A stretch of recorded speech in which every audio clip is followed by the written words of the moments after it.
Buenas noches a todos, ¿cómo están? ¿Estamos listos para iniciar? ¿Me escucho bien? Espero que sí. Les mando saludos a todos, por favor. Y bueno, antes que nada, agradecerles el que estén aquí con nosotros el día de hoy. Como saben, ya tenemos cerca de 450 personas. Muchas gracias por esperarnos 2 minutitos, nada más en lo que salíamos al aire. Primero que nada, darles las gracias por estar acompañándonos aquí. Mi nombre es Norma Corado, soy la presidenta de la Sociedad Latinoamericana de Buzo Científico. Y bueno, pues algunos de ustedes ya me conocen, los que no me conocen todavía, ya nos van a conocer mucho durante todas estas charlas y conferencias. El día de hoy estamos muy contentos, estamos en nuestra tercera charla de nuestro ciclo de conferencias, los mamíferos marinos que regresaron al mar, los mamíferos que regresaron al mar, perdón. Y bueno, antes que nada también quiero saludar a todos los que nos acompañan. Tenemos, por supuesto, a todo el grupo de la Escuela Nacional Preparatoria, número 5. Gracias, profesora, gracias a chicos por estar aquí. Y bueno, tenemos saludos desde Honduras, Argentina, Ale Calabrese, ¿qué tal? Mucho gusto. De Puebla, del Estado de México, bueno, de Honduras, ya les dije, de Venezuela. Tenemos gente de Ensenada, de Chiapas, de La Paz. Por supuesto, nuestro invitado de hoy es de esos lares. Gracias a todos por estar aquí. Ya no vamos a seguir haciendo más larga la espera. Quiero presentarles a nuestro ponente del día de hoy. Hola, Rodrigo, ¿cómo estás? Buenas noches. Hola Norma, buenas noches y buenas noches a todos los que nos están viendo. ¿Qué tal? ¿Cómo estás? Muy bien, muchas gracias. ¿Tú qué tal? Qué bueno, me da mucho gusto escucharte y permíteme, aquí, me da mucho gusto escucharte, saber que estás bien. ¿Estás listo? Vamos a tener una charla muy buena el día de hoy, hablando de sífidos. ¿Sífios o sífidos? Empecemos por esa pregunta. Si estamos hablando de la familia en general, sífidos. ¿Y si es que un individuo es un sífio? Si es de una especie, que es el sifio de Cuvier, ese es al que le podemos decir sifio. Sifio o sifio, de todas formas está bien, pero sifio le podemos decir.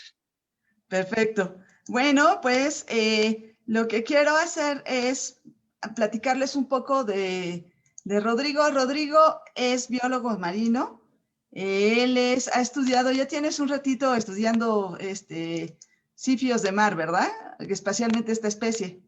Desde 2016. Pues sí, casi nada. Estás muy joven para... Pero bueno, eso es lo bueno de esto, que hay jóvenes investigadores y que están listos para salir adelante con estos tipos de estudios. Voy a leer un poquito de tu semblanza personal. Rodrigo es biólogo marino egresado de la Universidad Autónoma de Baja California Sur, UABCS. Su tesis de licenciatura fue enfocada en aspectos ecológicos del sifio de Cuvier en la isla de Guadalupe y actualmente estudia su maestría en el posgrado de Ciencias de la Vida del Centro de Investigación Científica y de Educación Superior CICESE, en Ensenada, donde estudia la estructura social justo de esta misma especie, de sifio de Cuvier. Formó parte del programa de investigación de mamíferos marinos, PRIMA, de la UABCS, no sé si lo estoy diciendo bien, en donde formó parte de distintos proyectos de cetáceos, estudiando especies como la ballena jorobada, la ballena gris y el locuar común. Desde 2016 es colaborador activo del proyecto de sífido de Cuvier y otros cetáceos de la isla de Guadalupe de la CONAMP. Y bueno, ya sin más preámbulo, Rodrigo, ¿quieres empezar a compartirnos tu presentación? Claro muchas sí. Gracias por estar aquí. En verdad, muchas gracias. Te agradecemos todo tu amabilidad y tu disposición. Y bueno, estamos listos para empezar a escucharte. Chicos, ya saben, nos van dejando en tanto sus preguntas sus preguntas y comentarios los pueden ir dejando ya en los comentarios de Facebook. Y bueno, en cuanto termine Rodrigo de hacer su presentación, vamos a hacer una pequeña ronda o una ronda de preguntas. Si hay muchas preguntas, Rodrigo ya nos dijo que se va a echar un clavado por esos comentarios para ir contestando algunos más después, hacer una tarea larga, pero seguro que va a salir muy bien. Muchas gracias, Rodrigo. Cuando quieras empezar, ¿eh?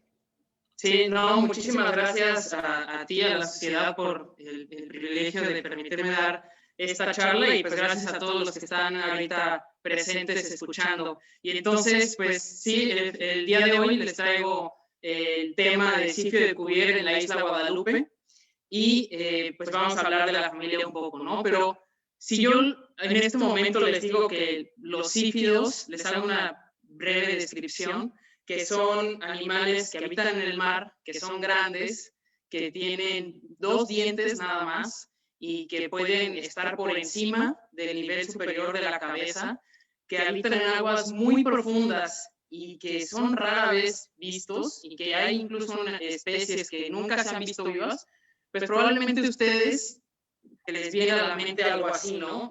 Una criatura... Oye, Rodri, perdón, Rodri, estamos escuchando un eco. No sé si tienes ahí abierto alguna otra cosita. Estamos escuchando un eco por ahí. Entonces, sí, puedes ajustar un poquito tu sonido, porque parece ser que se escucha un eco en el... Si no, a ver. Yo no tengo abierto nada más que el Zoom y la presentación. No, entonces está bien. Bueno, sin problemas entonces. Chicos, ahorita lo vamos arreglando. Gracias. Disculpa, Rodri. Sigue, por favor. No, de que si necesitas en algún momento que me detenga para arreglar eso, me dices. Ok, gracias. Bueno, entonces les decía, con esta descripción, pues probablemente ustedes piensen en algo así, ¿no? Alguna criatura como sacada de la mitología o de algún libro de ciencia ficción, pero en realidad no, a pesar de que las características que les dije son ciertas, estos organismos pertenecen a los cetáceos. Y los cetáceos los podemos dividir en 2 grupos, el de los misticetos y el de los odontocetos. Los misticetos son los cetáceos que tienen barbas, que son estas que están aquí, y les ayudan a filtrar su alimento. Como parte también de cómo podemos diferenciar a estos 2 grupos, pues es que los misticetos tienen 2 orificios nasales, que son los que vemos aquí, y aquí encontramos a todas las ballenas, lo que es la ballena jorobada, la ballena azul, la ballena gris, entre otras. El otro grupo, los cetáceos, es el de los odontocetos, es decir, los que tienen dientes. Y a diferencia de los misticetos, estos solamente tienen un orificio nasal. Aquí vamos a tener a todos los delfines, incluido el delfín nariz de botella, que fue enfocada a la charla del viernes anterior, la orca y otros odontocetos como el cachalote, ¿no? Entonces, aquí brevemente nada más como para ver las relaciones evolutivas que tienen, pues ya sabemos que tienen un pasado terrestre todos los cetáceos, con algunos organismos como lo son los hipopótamos, y a partir de aquí todos los que ven en diferentes colores son cetáceos. Aquí están todas las ballenas y a partir de este azul, que es el cachalote para arriba, son todos los odontocetos. Y estas líneas básicamente lo que representan son relaciones entre especies o entre grupos. Entonces, este que tenemos aquí, de color como café claro, beige, es la familia Sífide y es en la que nos vamos a estar centrando el día de hoy. Entonces, esta familia es la segunda más diversa dentro de todos los cetáceos. Actualmente cuenta con 23 especies y están divididas en 6 géneros. Del género Berardius y del género Hiperodon hay 2 especies. Del género Indopacetus, del género Siphius y Tasmacetus solamente hay una especie y el resto van a estar incluidas dentro del género Mesoplodon. Es el más diverso en cuanto a especies de toda la familia. Entonces, ¿cómo podemos distinguir a los sífidos del resto de los cetáceos? Aquí arriba tenemos a 3 delfines, la orca, el delfín de rizo y el delfín común. Y abajo vamos a tener a 3 sífidos. Entonces, como características externas, la presencia de 2 pliegues gulares, es decir, 2 líneas que van en la garganta, que les van a ayudar en la alimentación. Esto lo vamos a hablar un poquito más adelante sobre estos pliegues. La segunda característica es una aleta dorsal pequeña y que va a estar posicionada en el último tercio del cuerpo, contrario a lo que vemos, por ejemplo, en los delfines, que tienen, puede ser una aleta pequeña o puede ser grande, pero que va a estar bien posicionada en el centro del cuerpo. Otra característica es que vemos que sus aletas pectorales son muy pequeñas en comparación con el resto del cuerpo y debajo de ellas van a tener una ligera como depresión en donde ellos van a poder pegar las aletas pectorales y entonces cuando van nadando parece que no tienen aletas pectorales en ocasiones y eso les ayuda a disminuir la fricción. Son muy buenos nadadores dentro de los cetáceos. Entonces, aquí les voy a poner un video en el que vamos a poder observar esto. Este fue tomado en Isla Guadalupe.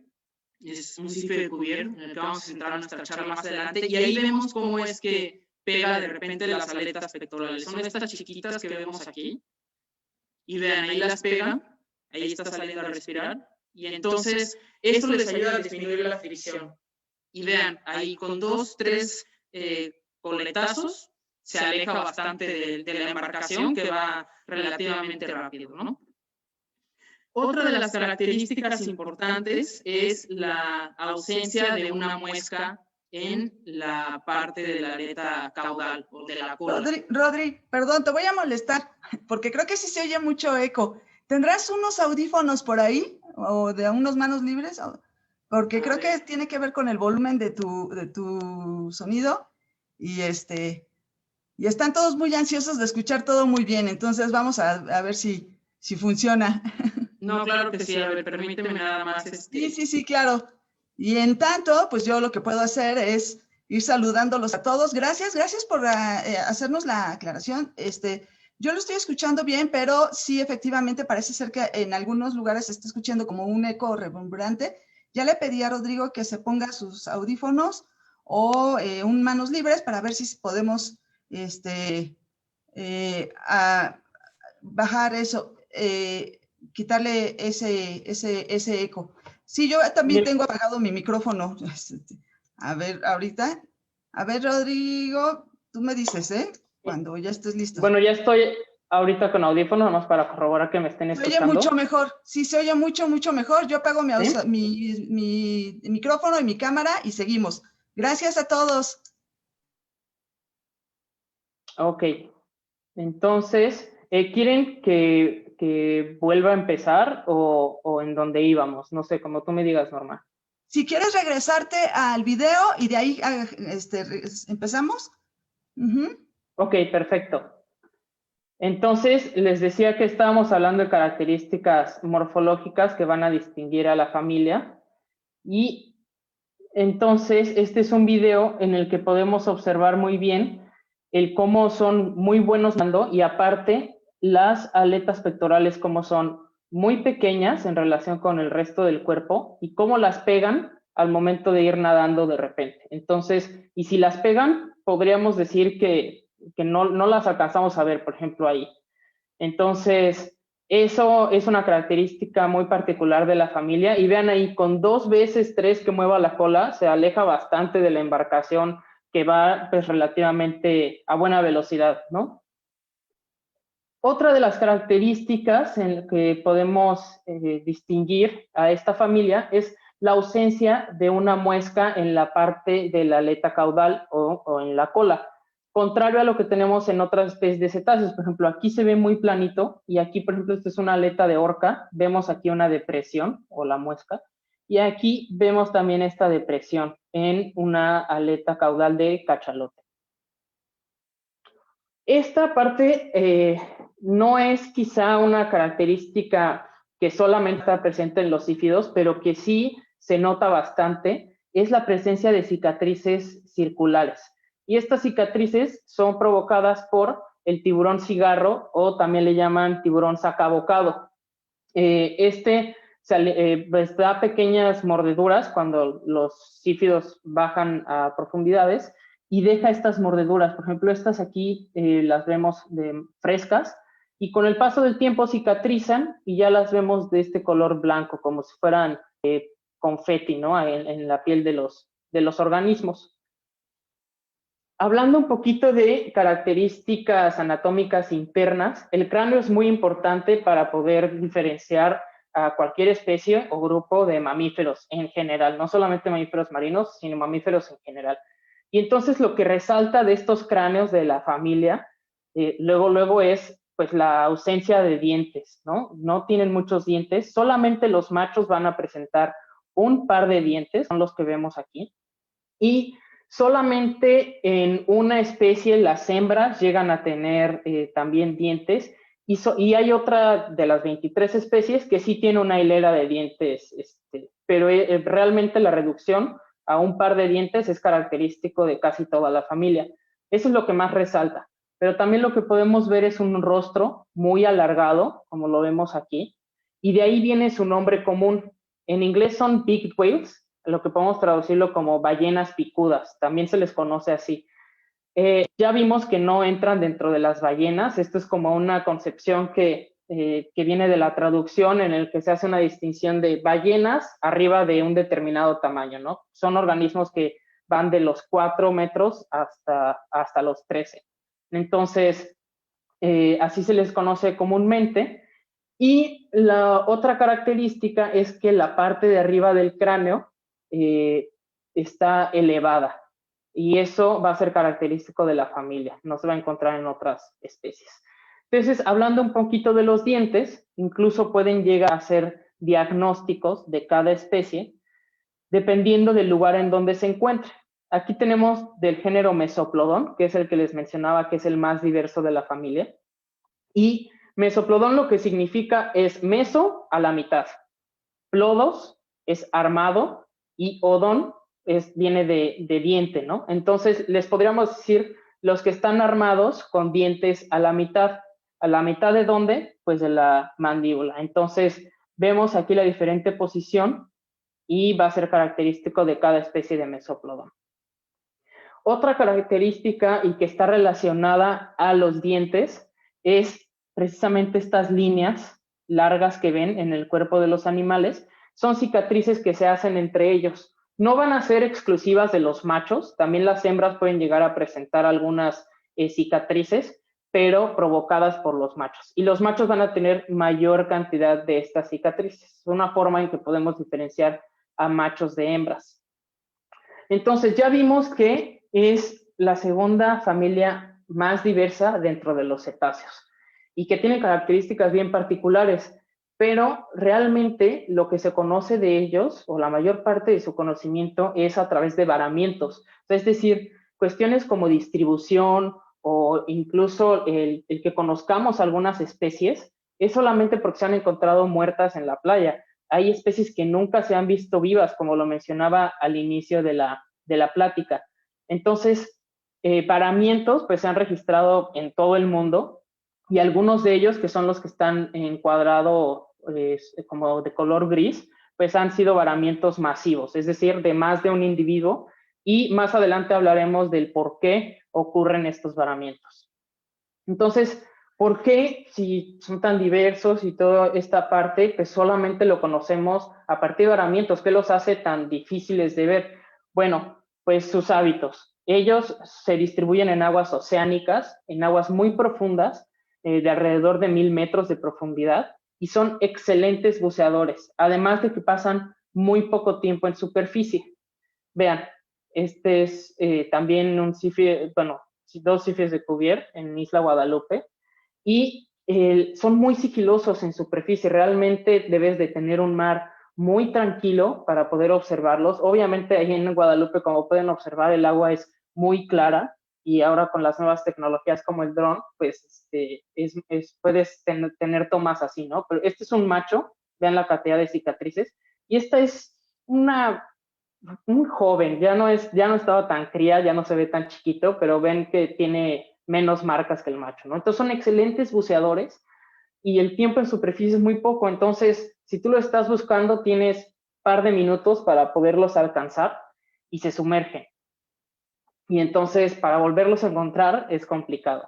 Entonces, ¿por qué bucean tanto? Pues está relacionado con la cuestión de la alimentación. Ellos, como lo habrán escuchado también en la plática anterior, pues emiten en lo que le llaman ecolocalización, que son ondas de sonido que van a producir, llegan a la presa y regresa la señal hacia ellos. Entonces, analizan la señal y van viendo en dónde hay presas presentes. Una vez que llegan a acercarse, pues no tienen dientes. Entonces, ¿cómo se alimentan? Pues por succión. Entonces, abren la cavidad oral y lo que les decía, estos pliegues gulares, los pliegues que tienen en la garganta, van a expandirse. Entonces, esto les ayuda a jalar el agua y jalar la presa con mayor facilidad. El mayor componente de su presa, o de su dieta, perdón, principalmente son los calamares, pero también pueden llegar a alimentarse de algunos crustáceos y de algunos peces de profundidad.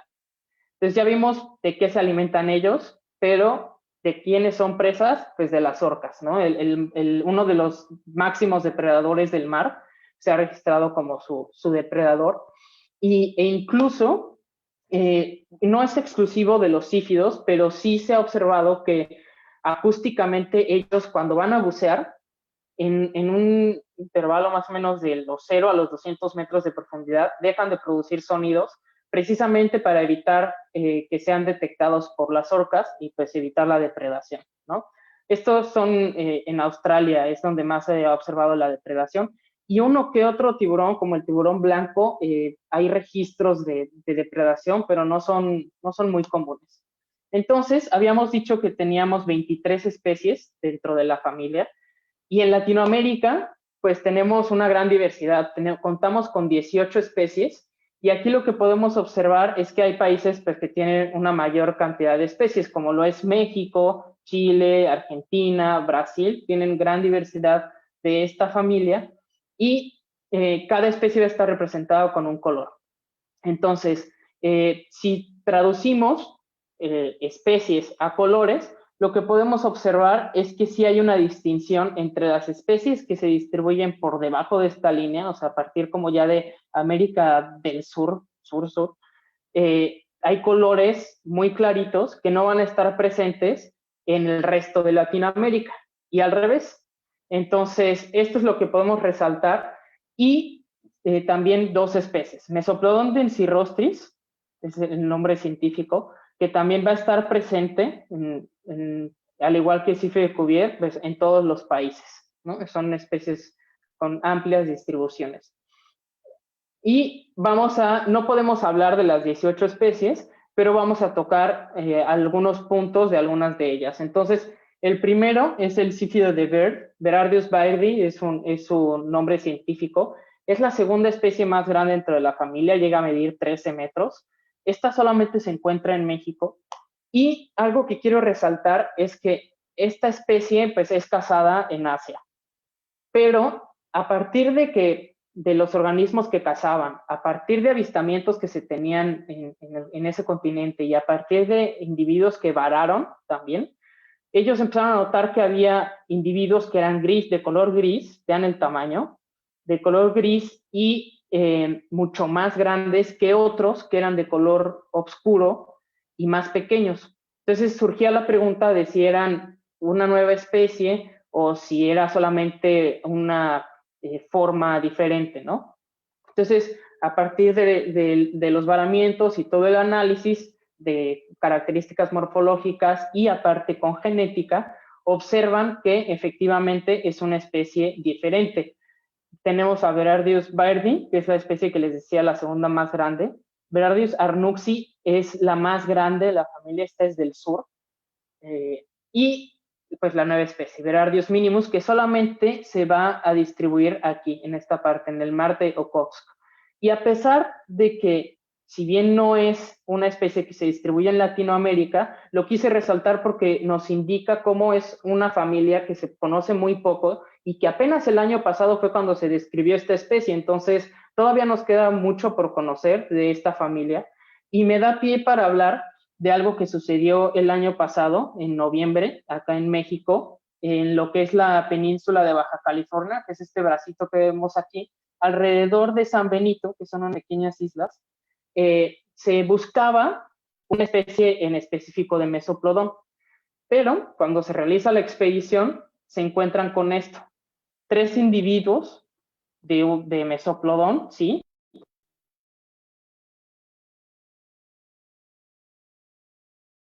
Al analizar las características de coloración, la forma del rostro, que es muy importante para identificar a cada una de las especies de sífidos, porque es muy difícil identificarlas en campo, y la coloración, además, los investigadores creen que es muy probable que pueda ser una nueva especie del género Mesoplodon. Entonces, esto nos habla otra vez de lo poco conocidas que son las especies. Aún no es concluyente que sea una nueva especie, están esperando los resultados de genética, pero pues ahí está la posibilidad, ¿no? Esperamos que los resultados salgan pronto. Y esta es la especie que iban a buscar en esta zona de México, el sífido de Perry, Mesoplodon perrini. Es uno de los más raros de la familia, solamente se tienen 6 registros de animales y todos han sido varados, o sea, nunca se ha visto viva esta especie y los 6 registros son solamente en las costas de California. Entonces sí es así como un unicornio del mar, ¿no? Es muy, muy raro. El sífido de Longman, Idopacetus pacificus, esta tiene una historia interesante porque en 1880 y tantos encuentran una mandíbula y no saben de qué es, y hasta 1926 Longman retoma la mandíbula y empieza a ver que sí es algo diferente, pero no sabe a qué asignarla. Sabe que es un cetáceo, pero no sabe de qué familia o tiene una idea. Y no es hasta 30 años después que se retoma con otros individuos y ya más partes del cráneo, que se describe y se toma como que es del género Indopacetus, un género nuevo dentro de la familia que no se conocía, pero se comprobó esto hasta 2003 con análisis morfológicos y también con genética. El Mesoplodon pigmeo es la especie más pequeña dentro de la familia, está alrededor de los 4 metros y fue descrita en el 91 en Perú, por eso su nombre peruvianus, a partir de un individuo que estaba así. Lo encontraron dentro de las pesquerías como una captura incidental, o sea, no lo querían pescar, pero cayó en las redes y un investigador se lo encontró y empezó a describir todas las características y pues es una nueva especie. El sífido de Blainville, Mesoplodon densirostris, este es para mí una de las morfologías más extrañas dentro de la familia. Vean, este es como la boca y se extiende hasta acá la boca, vean, por encima de la cabeza, y estos dos son los dientes que presentan los machos. Vean, esto que ven aquí son balanos que se llegan a pegar a los dientes y este es el cráneo.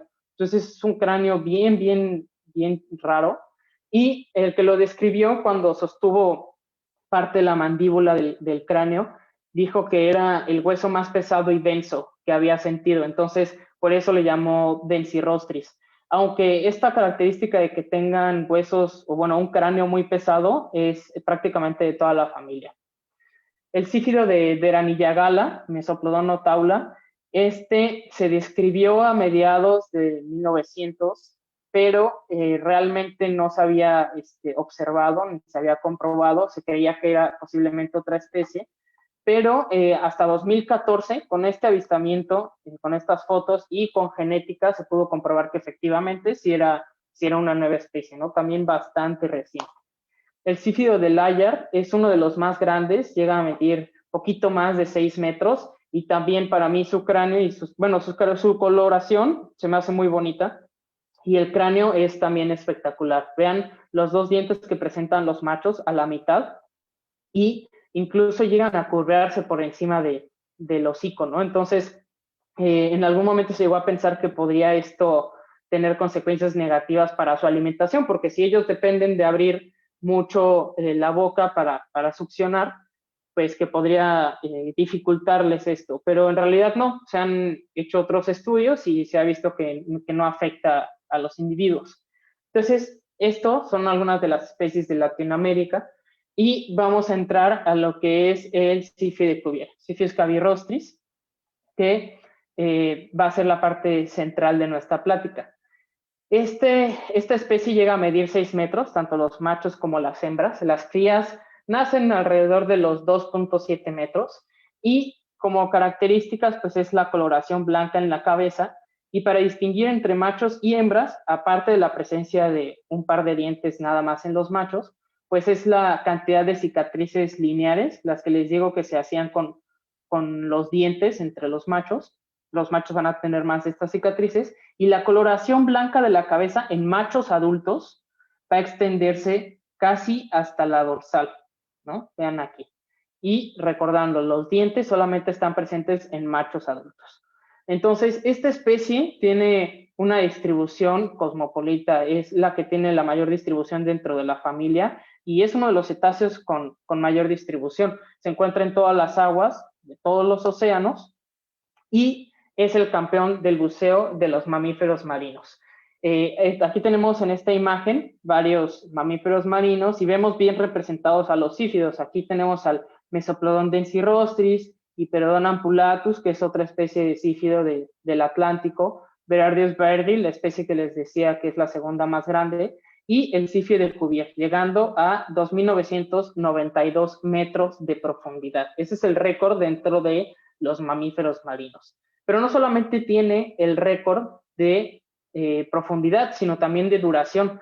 Llegan hasta 3 horas 42 minutos. Este récord se acaba de publicar a finales del año pasado y anteriormente también el sífido de Cuvier poseía el récord de duración, que eran 2 horas y 17 minutos. Entonces superó su récord, pero por mucho, ¿no? Entonces es el campeón de buceo definitivo, pero no quiere decir que siempre van a estar buceando tanto tiempo y a tal profundidad. En promedio bucean 60 minutos y a una profundidad de 1.400 metros.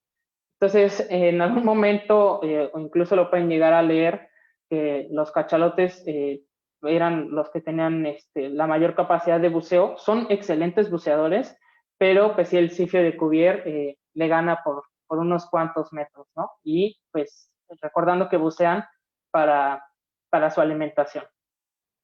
Y a pesar de que es la especie con la mayor distribución de la familia, realmente son pocos los lugares del mundo en donde podemos encontrar en donde pueden estudiarse estos organismos, o encontramos proyectos que tienen a mediano y largo plazo un monitoreo de esta especie.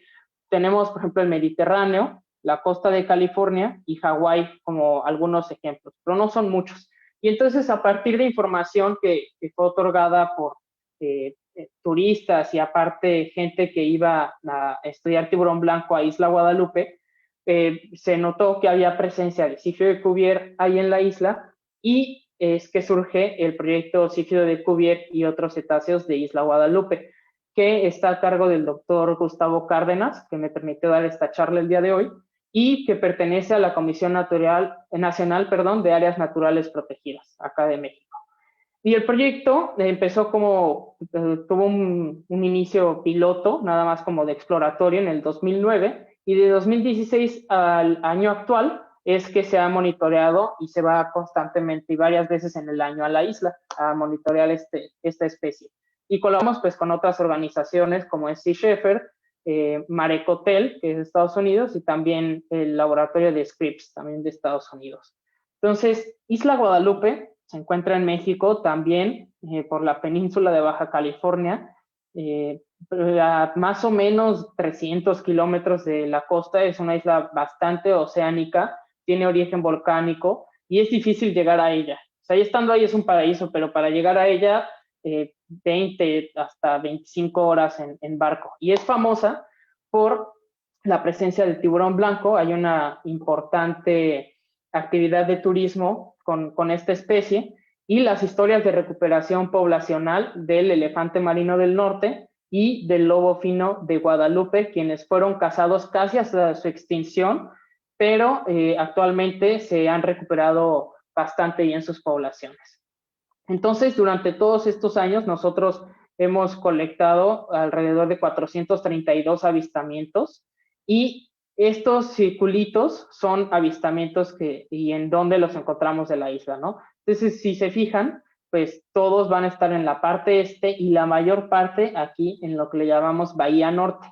Esto es porque en esta zona estamos muy protegidos del viento. Les mencionaba que es importante tener estas condiciones para poder observar los organismos. Y tanto en Bahía Norte como en la parte central de la isla hay cañones submarinos que van a ser muy importantes para la especie. Número de avistamientos, si lo relacionamos a cuántas horas estamos buscando, nosotros en Isla Guadalupe tenemos una de las tasas de avistamiento más altas del mundo. O sea, nosotros invertimos alrededor de 2-3 horas en encontrar un grupo, mientras que en otros lados del mundo pueden llegar a estar buscándolos hasta 10 horas para encontrarlos una sola vez. Entonces, realmente es un paraíso acá para estudiarlos.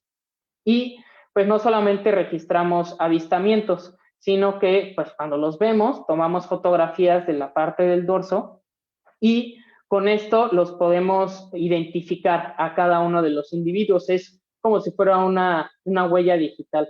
Con la forma de la aleta dorsal y con las cicatrices que tienen, muy particulares, es que podemos asignar, por ejemplo, este macho adulto va a ser el número 1 de nuestro catálogo y cada vez que lo veamos, bueno, pues tiene esta línea, es el 1 de nuestro catálogo.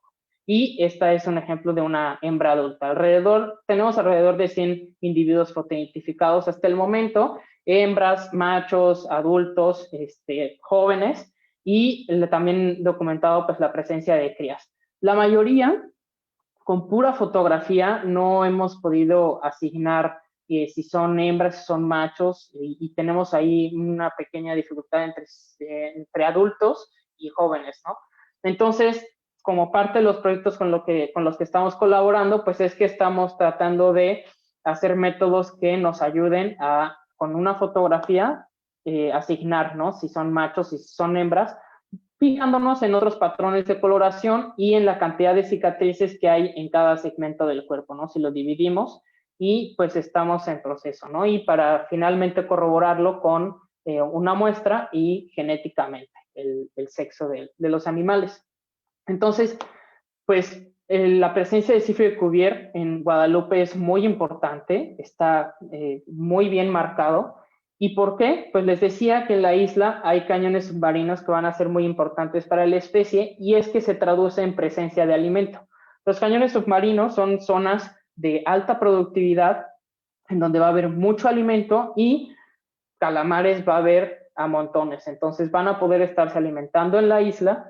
Además, no se han registrado presencias de orca en la isla y aunque el tiburón blanco está ahí también, no se ha observado ataques de tiburón a Cifre de Cuvier y no hemos observado hasta el momento un individuo que tenga alguna cicatriz de una mordedura de tiburón blanco, ¿no? Solamente las circulares pequeñas que eran del tiburón cigarro que les comentaba. Además, la isla, pues, imagínense, a 300 kilómetros de la costa, realmente hay muy poco disturbio por parte del humano. Es solo una pequeña comunidad de pescadores y las embarcaciones de turismo de tiburón blanco pues van y realmente no provocan gran disturbio a la zona. Entonces, con todos estos años de estudio y con la fotoidentificación hemos podido obtener datos muy importantes pues de qué están haciendo en la isla, ¿no? Se han observado o ya vemos que se están alimentando definitivamente, pero también conductas reproductivas como la presencia de crías, madres con cría en la zona y constantemente. Entonces, igual con los catálogos de fotoidentificación podemos crear historias de vida de los individuos y obtener datos de reproducción que son muy escasos en todo el mundo. Realmente lo que podemos obtener aquí es muy particular. Y les voy a dar el ejemplo de este individuo, que es el número 11 de nuestro catálogo. La vimos en 2016, era parte de un grupo, pero de otros hembras y adultos, ¿no? Eso fue en octubre. En mayo de 2017 la vimos, pero con una cría. Entonces podemos asegurar casi al 100% que en octubre ya estaba embarazada, dio a luz en ese ínter entre octubre y mayo, y la cría es el número 48 de nuestro catálogo. Eso fue en 2017. En 2018 seguían juntos. Aquí está la cría, ya la vemos un poquito más grandecita, y vemos que realmente no tiene casi marcas o mordeduras. Así es como podemos distinguir una cría aparte del tamaño, porque la ausencia de marcas, y a los jóvenes también, ¿no? Van a tener menos cicatrices que los adultos. 2019 fue cuando se se dejaron de ver juntas, estuvo básicamente 2 años con su cría, y en 2020 la misma mamá, la número 11 de nuestro catálogo, la vimos con una cría nueva. Una de las crías más pequeñas que nos ha tocado ver, de hecho ni nadaba muy bien, yo creo que tenía días de nacida, y pues yo digo que es la mejor mamá del mundo porque no solamente tuvo a su cría y la cuidó 2 años y esperó a que creciera, ¿no? Sino que ahora tiene una nueva cría, y aquí en este video vemos algo que muy pocas veces se puede ver.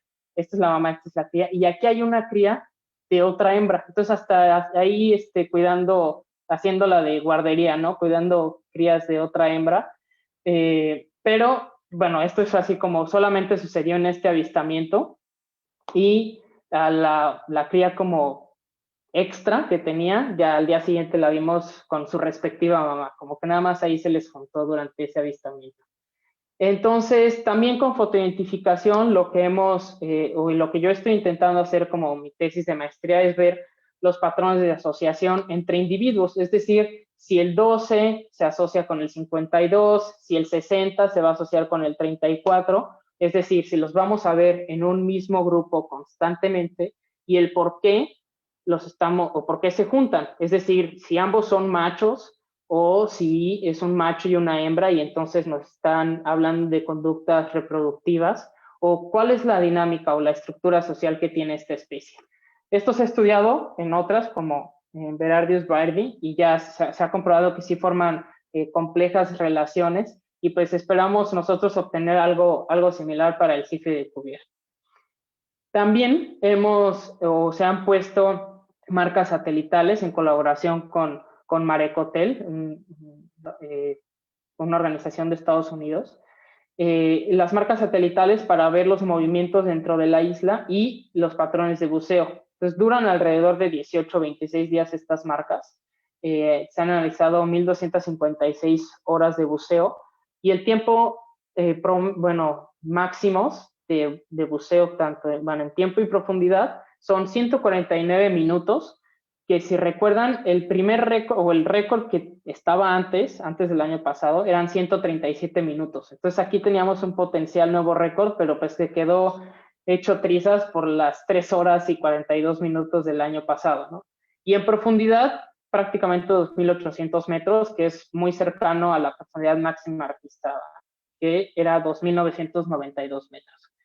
También se hacen estudios de acústica. La acústica es una metodología una herramienta muy útil cuando estamos estudiando cetáceos.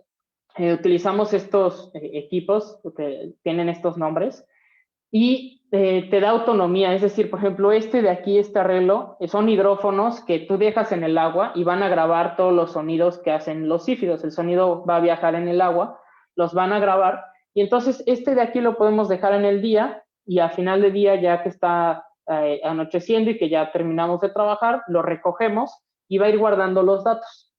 De aquí, que es el HARP, que también es en colaboración con el laboratorio de Scripps en Estados Unidos, lo puedes dejar 1 año completo en el mar.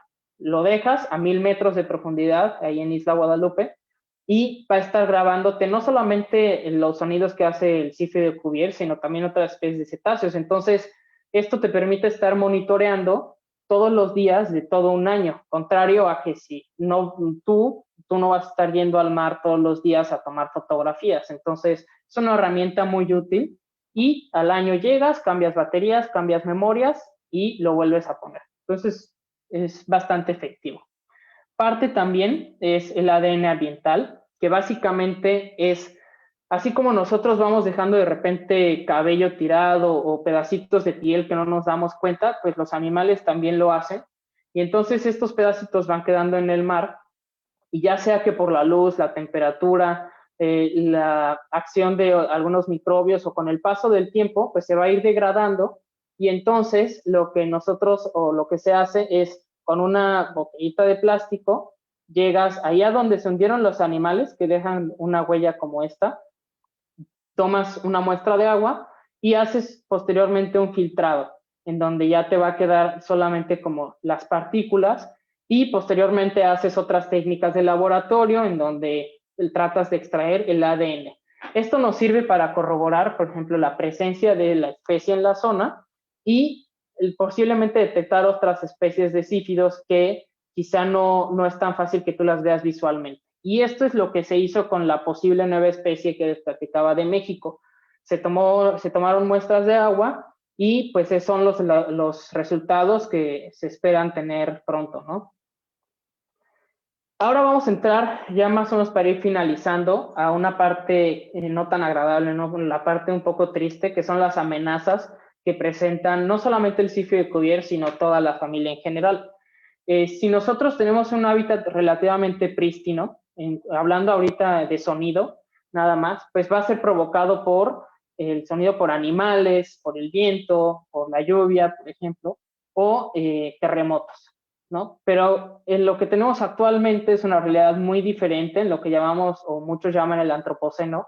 El ruido viene de aeronaves, de tráfico marino, de pesca, de ejercicios sísmicos y militares, de sonares, y esto es una cantidad de ruido en el mar impresionante, y la familia sífide se ha detectado que es especialmente sensible a estos sonidos.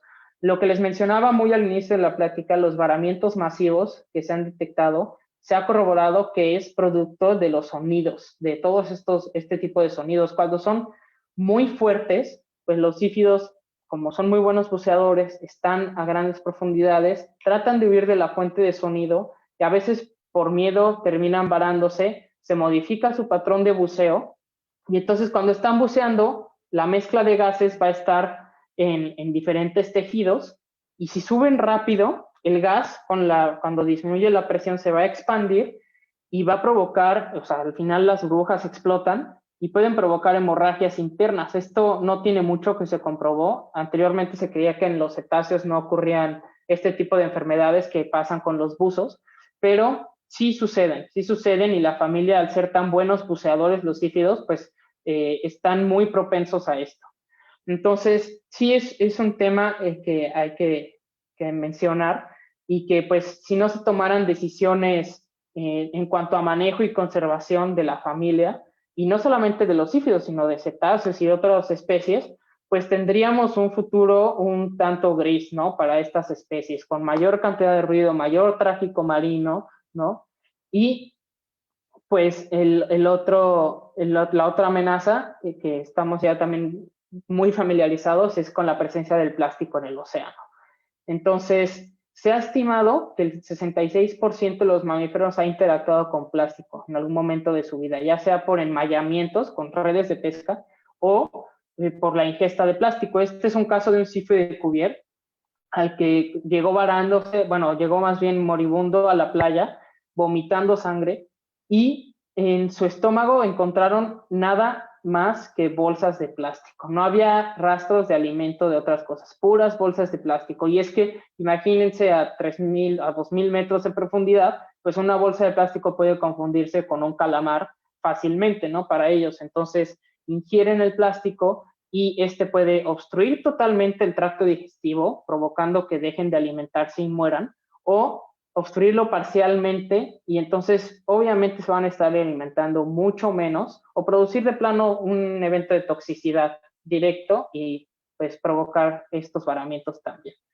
Pero pues no se trata de que nos quedemos con la parte triste, ¿no? También en cuanto a los varamientos masivos, muchos países que estuvieron implicados, porque se registraron varamientos masivos en Bahamas, en Estados Unidos, en Europa. Entonces empezaron a tomar medidas para mitigar estos efectos. Entonces, si van a hacer un ejercicio militar, pues bueno, tratan de que sea lejos de zonas en donde saben que están los animales, o si ven presencia de los animales, pues esperan a hacer las cosas y ya se han creado leyes que van protegiendo y planes de conservación, ¿no? Para estas especies. Y en cuanto al plástico, bueno, en cuanto al sonido, pues nosotros poco podemos hacer directamente, ¿no? Para actuar, pero en cuanto al plástico sí tenemos una acción muy directa, ¿no? La reducción de basura está en nosotros. ¿Y cómo podemos ayudarlos? Pues a estos animales los ayudamos directamente cuando nosotros vamos al súper y nos llevamos nuestra bolsita de tela, pues ya estamos ayudando ahí al comprar nuestra fruta, nuestra verdura, a animales que están a 2,000 metros de profundidad y que llevan buceando 3 horas en busca de alimento. Entonces, sí podemos hacer nosotros una acción directa para ayudarlos. Y no solo eso, sino también, pues, hablarlo con nuestros conocidos, ¿no? No quedarnos nosotros con el conocimiento, sino hacer divulgación y hacer conciencia con todos los demás, ¿no? Esto, pues, unas fotos del equipo de trabajo de Isla Guadalupe con los equipos de sonido, ¿no? No siempre, bueno, pues la ciencia está lejos de ser glamour, ¿no? Pues es trabajo de campo y pues no me queda más que agradecer a todas las instituciones que han hecho posible el desarrollo del proyecto y especialmente pues en esta ocasión a la Sociedad Latinoamericana de Buceo Científico por permitirme platicarles de esta familia poco conocida, pero que son indudablemente animales extraordinarios, y a todos ustedes pues por su atención, esperando que hayan aprendido un poco y que les haya gustado el conocer a esta familia tan rara, pero extraordinaria y tan buenos buceadores que son, ¿no? Entonces, muchas gracias.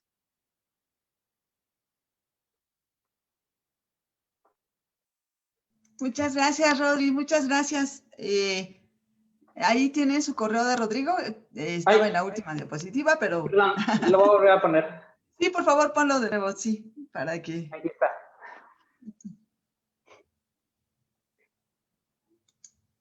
Eso es. Eso es. Ahí está su correo de Rodrigo por todos los que están preguntando.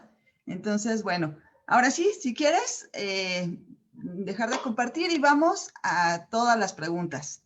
¿Sale? Claro. Bueno, primero que nada, muchas gracias. La plática estuvo súper interesante. Tenemos muchísimas preguntas. Sí, ya sé que siempre digo esto, pero en verdad sí son muchas. Entonces, voy a tratar de hacer como un compendio de las que creo que pueden ser más interesantes en el sentido, no porque no todas las demás sean interesantes, sino porque hay algunas que ya se fueron contestando durante la plática, pero que, bueno, creo que también hay varias personas que han estado preguntando lo mismo. Entonces, vamos con la primera. Bueno, primero hay muchísimos saludos de muchas personas, te felicitan por tu presentación, que eres muy joven y que lo has hecho muy bien, que tienes muchísima experiencia, lo cual nos da mucho gusto porque eso quiere decir que lo que les decía hace rato, que pues los jóvenes científicos, divulgadores, pues están aquí al pie de cañón y tratando de que todos comprendamos mejor cómo es esta dinámica de los nuevos mamíferos marinos, ¿no? Entonces, vamos con la primera. Dice Mildred Baldos, ¿la familia tiene alguna característica en particular o en peculiar? O sea, los sífidos en particular, ¿tienen alguna característica que haga que no los confundas con ningún otro delfín o ninguna otra cosa en especial, Rodri? Mira, eso, pues mucho va pues depender de dónde lo estás observando, ¿no? Por ejemplo, si tú lo observas en el agua, ya estando en el campo, realmente no vas a poder observar los pliegues, ¿no? O muchas veces la presencia de 2 dientes, pues no lo vas a poder observar. Lo que sí te tienes que fijar es en la aleta dorsal. La aleta dorsal que esté en el último tercio del cuerpo, o sea, tú cuando sale el animal, vas a ver un poco la cabeza y vas a ver lomo, y hasta después viene la aleta dorsal. Eso es característico, contrario a que si ves un delfín, por ejemplo, pues cada vez que sale ves aleta, ¿no? Constantemente. Eso en campo puede ser, y que son sigilosos, ¿no? Una ballena, pues es difícil, aunque hay sífidos que tienen gran tamaño, pues una ballena, el soplo es muy característico, ¿no? Entonces, esa es una manera de distinguirlos en campo, aunque es un poco difícil. Y ya si tienes el organismo ahí varado, pues las características que les decía, la presencia de 2 pliegues en la garganta, solo 2, eso es de la familia, o sea, eso no lo vas a encontrar en ninguna otra.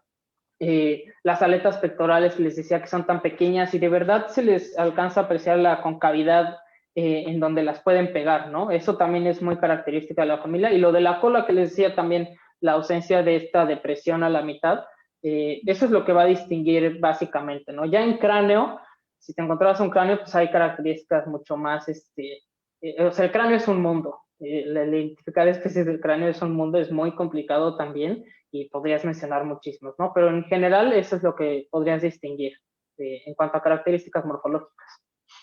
Perfecto. Nos preguntaban que cómo es posible que teniendo estas aletas tan pequeñas, ahorita veo quién lo preguntó, hacen estos buceos tan profundos.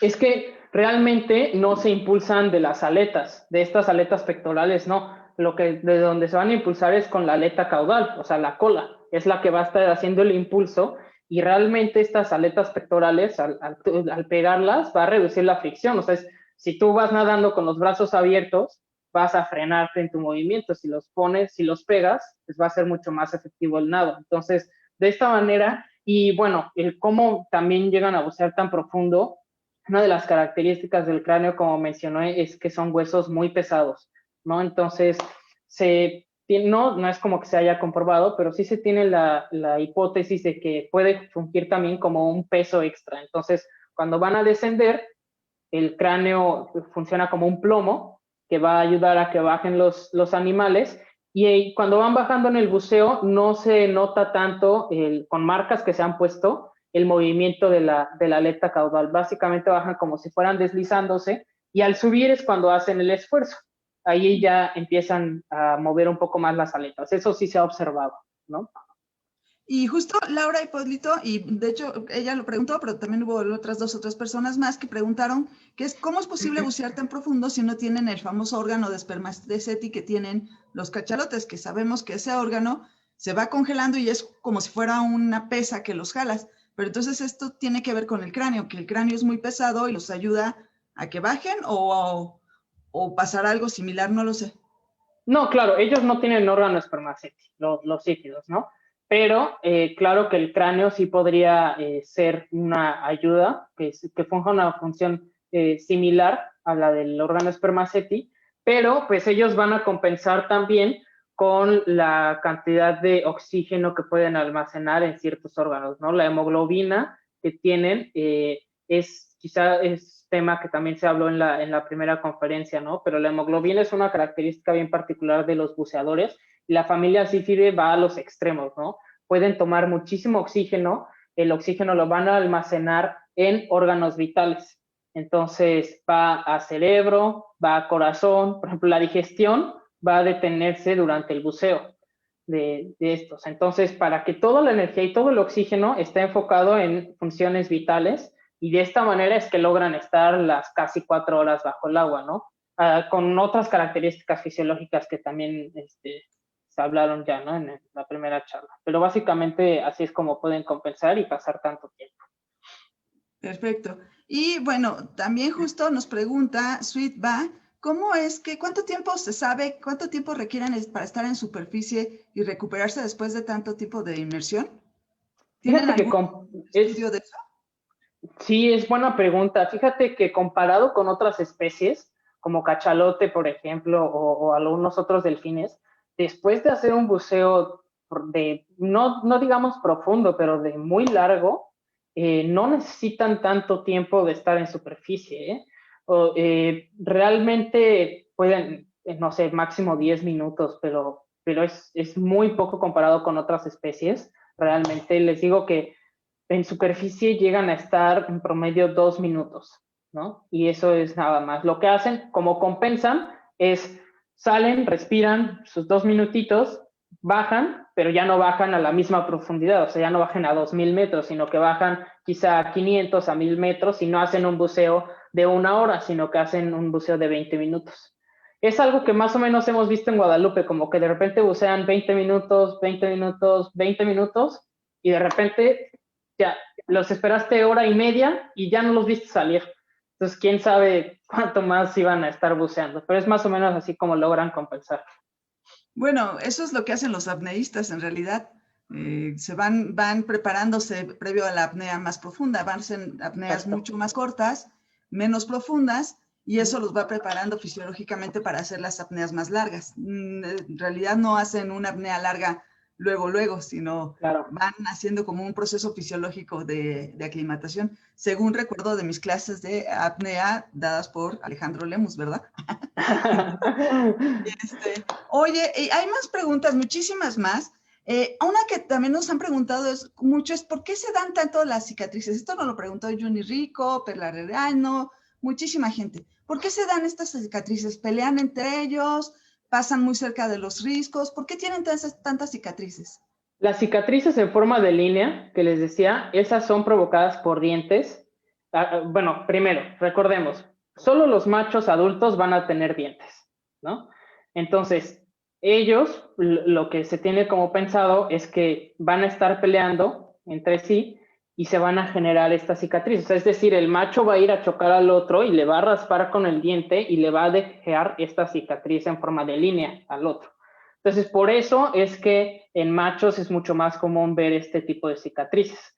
Hembras también las llegan a tener. Entonces, realmente el uso de los dientes, pues, no, obviamente no se ha comprobado, o sea, sabemos muy poco, pero puede ser que esté relacionado a conductas de reproducción, peleas entre machos por alguna hembra, o también, pues, peleas por algún territorio o algún espacio de alimento, ¿no?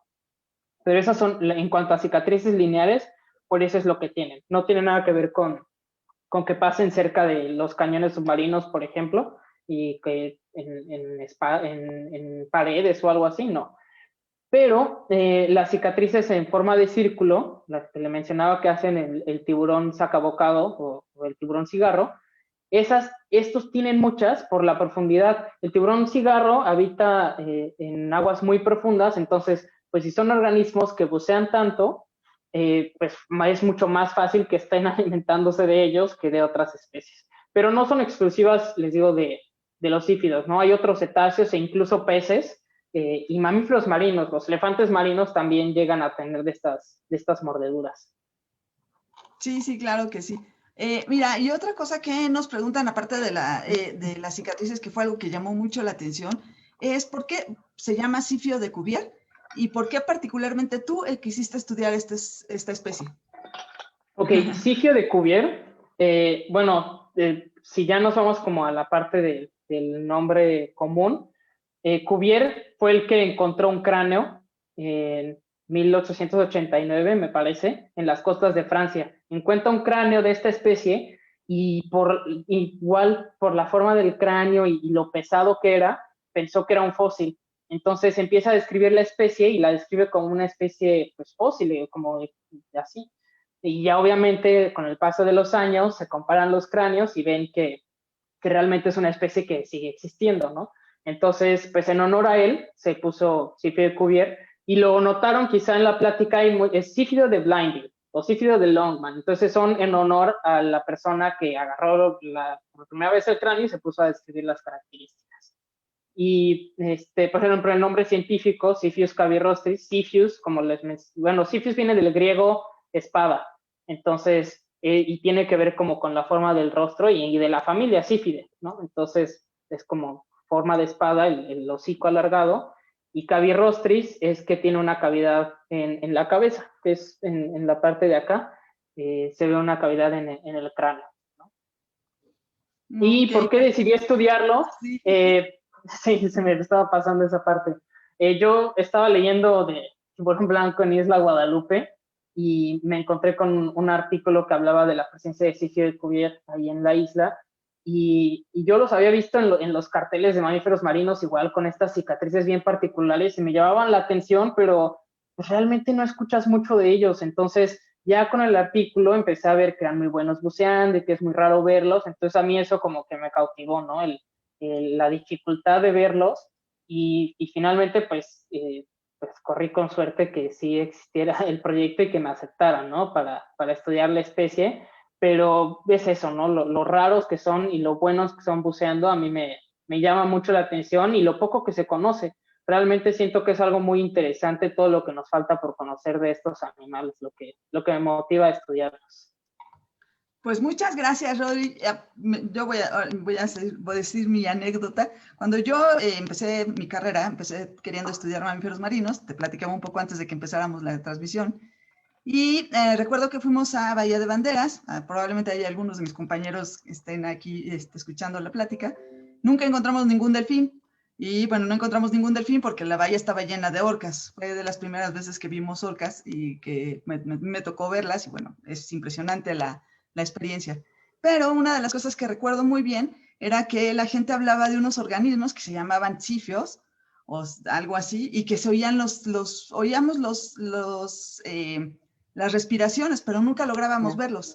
Y veíamos las respiraciones de lejos, llegábamos con la lancha y ya no los veíamos, ¿no? Y entonces el profesor, recuerdo muy bien que nos decía, seguramente fue un sífido porque esos son súper esquivos con las lanchas y con las personas. A mí me llama mucho la atención que lo que yo vi en ese momento, te estoy hablando de los 90 y es que en realidad era muy difícil verlos y acercarse en las lanchas. ¿Cómo hacen ustedes para acercarse con los micrófonos y con las embarcaciones? Mira, realmente, o sea, sí es muy, muy, muy complicado verlos. Lo que les decía, necesitas un mar bien tranquilito, ¿no? Para poderlos observar. Y bueno, aquí en Guadalupe, es que no, o sea, como vieron en los videos, realmente, bueno, los de dron, pues no ejerces como mucho, no te acercas tanto, ¿no? Pero en el video en el que van nadando abajo del agua, la embarcación va a un lado. Entonces, hay algunos individuos de Guadalupe que no son tan tímidos, como que no le sacan tanto a acercarse a las embarcaciones. Incluso hay unos que tú estás buscando por acá y se acercan, pasan por abajo o llegan, te observan y se van. Entonces, con embarcación, obviamente, pues si los ves, tienes 2 minutos para llegarles. Y si salieron a 500 metros, pues es ir rápido y conforme te vas acercando, precisamente para no espantarlos, reduces la velocidad y ya nada más te pones a un lado y ya te vas acercando poco a poquito para que no se espanten y precisamente se hundan rápidamente. Y con los micrófonos, bueno, los hidrófonos, realmente no necesitas que si tirarlos ahí justo cuando está el animal pasando. O sea, estos los puedes dejar a la deriva en el agua y van a estar grabando. Como el sonido viaja muy bien, son ondas, entonces viaja muy bien en el agua. Entonces los animales, aunque estén a muchos metros o incluso kilómetros de distancia, el hidrófono va a estar detectando. Entonces, en cuanto a hidrófono, no es lo complicado. La cosa es cuando el mar se pone medio agitado y tienes que alcanzarlo, pues la embarcación va saltando y tomar la foto y ahí es cuando se complica el asunto, se pone más interesante. No, pues está muy, muy padre. Muchas felicidades, Rodrigo. Tienes muchísimas felicitaciones. Creo que vas a necesitar 3 días para poder contestar todos los mensajes, pero estoy segura que te va a gustar mucho ver lo que te están poniendo. Tenemos muchos chicos jóvenes que preguntan cosas muy interesantes y bueno, creo que al final la plática lo que nos deja es también hay una gran responsabilidad para nosotros y como hemos hecho mucho énfasis, el que no vivamos cerca de una playa o cerca de la isla de Guadalupe o algo, no quiere decir que no podemos hacer nada, ¿no? O sea, estas bolsas de plástico no se generan en la isla de Guadalupe, estos sistemas de comunicación de tantas lanchas, tantas cosas, pues tampoco tiene que ver con la isla de Guadalupe o con cualquier isla, sino tiene que ver con la actividad que nosotros tenemos. Y entonces si hay una responsabilidad por parte de cada uno, pues que podemos hacer para que esto deje de pasar, ¿no? Entonces, bueno. Claro, y agregar nada más, qué bueno que le hiciste notar, nosotros, les digo, a 300 kilómetros de distancia de costa en Guadalupe, constantemente estamos recogiendo bolsas de basura, globos de estos como de cumpleaños y así. El año pasado nos llegó una corriente con grandes y grandes cantidades de basura. Estuvimos como 1 hora colectando basura. Entonces, sí es un llamado como a hacer conciencia que aún en ecosistemas en zonas tan alejadas, pues ya está la influencia del hombre, ¿no? Pero que actuemos y está en nosotros, ¿no? Así es. Pues, Rodri, no sé si quieras decirte algo más, despedirte de las personas. Sí, pues de nueva cuenta agradecerte por la invitación. Yo contento de platicar de estos animales y pues espero que hayan disfrutado la plática y pues muchas gracias por estar conectados, ¿no? Muchas gracias a ti, gracias a todos. Les recordamos que la otra semana vamos a tener nuestra plática de la vaquita marina, su historia.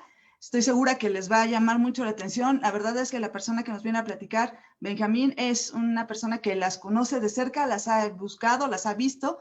Y bueno, además nos va a platicar mucho acerca de cómo las nuevas políticas acerca de este pequeño cetáceo.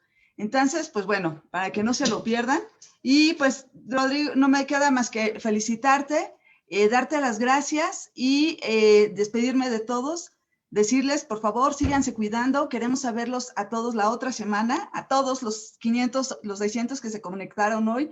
Queremos verlos la otra semana, sanos, bien y listos para salir a hacer nuestras expediciones marinas con estos grandes biólogos marinos. Gracias, Rodrigo.